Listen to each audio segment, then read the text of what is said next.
नमस्कार, स्वागत है आपका न्यूज़ 18 का डिजिटल प्लेटफॉर्म देख रहे हैं आप। मैं हूं आपके साथ देवकृष्ण भौंडेले। बंगाल की खाड़ी में बने चक्रवात मोंथा ने 3 राज्यों की सांसें फुला दी हैं। भारत मौसम विभाग ने इसे गंभीर चक्रवाती तूफान की श्रेणी में रखा है। इस तूफान के मद्देनजर भारतीय सेना को हाई अलर्ट पर भी रखा गया है। वहीं आंध्र प्रदेश के विशाखापट्टनम में कंट्रोल रूम स्थापित करने के साथ ही हेल्पलाइन नंबर भी जारी किए गए हैं। बंगाल की खाड़ी में बन रहे गहरे दबाव ने चक्रवाती तूफान मोंथा यानी कि साइक्लोन मोंथा का रूप ले लिया है। यह चक्रवाती तूफान और तीव्र होकर भारत के पूर्वी तट से टकरा सकता है। इस दौरान 90 से 110 किलोमीटर प्रति घंटे की रफ्तार से हवाएं चल सकती हैं और कई जिलों में बेहद भारी वर्षा हो सकती है। आईएमडी के अनुसार यह तूफान फिलहाल दक्षिण पूर्व बंगाल की खाड़ी में केंद्रित है और लगातार पश्चिम की ओर बढ़ रहा है।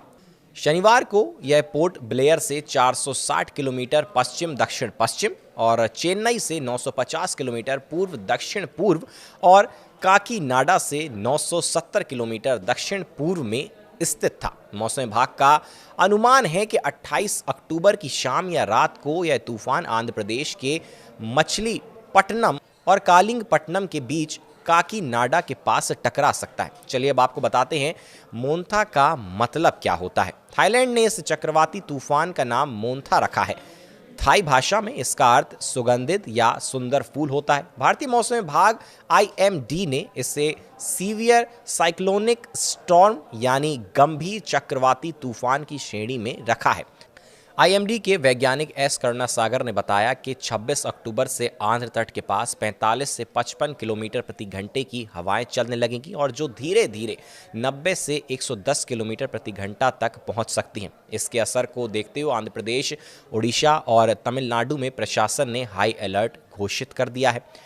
भारतीय मौसम विभाग यानी कि आईएमडी के अनुसार दक्षिण पूर्व बंगाल की खाड़ी में बना गहरा दबाव पश्चिम उत्तर पश्चिम दिशा में 6 किलोमीटर प्रति घंटे की रफ्तार से आगे बढ़ रहा है। यह आज 26 अक्टूबर 2025 को सुबह 8:30 बजे भारतीय समयानुसार उसी क्षेत्र में केंद्रित था। मौसम विभाग ने बताया कि यह दबाव अक्षांश 11.2 डिग्री उत्तर और देशांतर 87.1 डिग्री पूर्व के पास स्थित है। मौसम विभाग का अनुमान है कि यह दबाव अगले 24 घंटे में और गहराते हुए चक्रवाती तूफान में बदल सकता है, जो आने वाले दिनों में तमिलनाडु, आंध्र प्रदेश और उड़ीसा के तटीय इलाकों को प्रभावित कर सकता है। इस चक्रवाती तूफान के कारण तमिलनाडु के कई हिस्सों में भारी बारिश की आशंका है। चेन्नई स्थित क्षेत्रीय मौसम विज्ञान केंद्र ने रविवार को राज्य के 6 जिलों के लिए भारी वर्षा का पूर्वानुमान जारी किया है और मछुआरों को समुद्र तट पर न जाने की सख्त चेतावनी दी है। आंध्र प्रदेश में चक्रवात के खतरे को देखते हुए जिलों में प्रशासन ने सतर्कता बढ़ा दी है।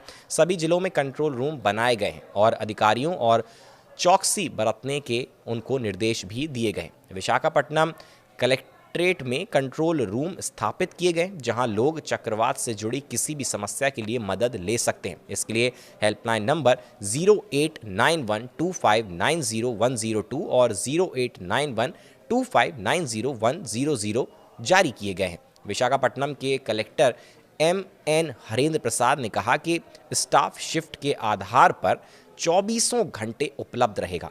आंध्र प्रदेश सरकार ने तटीय जिलों और रायलसीमा क्षेत्र में रेड अलर्ट जारी कर दिया है। मुख्यमंत्री एन चंद्रबाबू नायडू ने शनिवार को सभी जिला कलेक्टरों और पुलिस अधीक्षकों के साथ आपात बैठक कर स्थिति की समीक्षा की।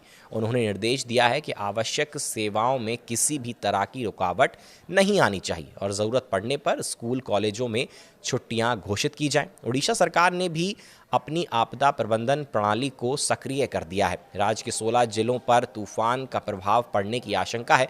राजस्व और आपदा प्रबंधन मंत्री सुरेश पुजारी ने 15 जिलों के कलेक्टरों के साथ समीक्षा बैठक की और कहा कि लोगों को घबराने की जरूरत नहीं है। प्रशासन पूरी तैयारी में है। चक्रवात से पहले सभी एहतियाती कदम उठाए जा रहे हैं।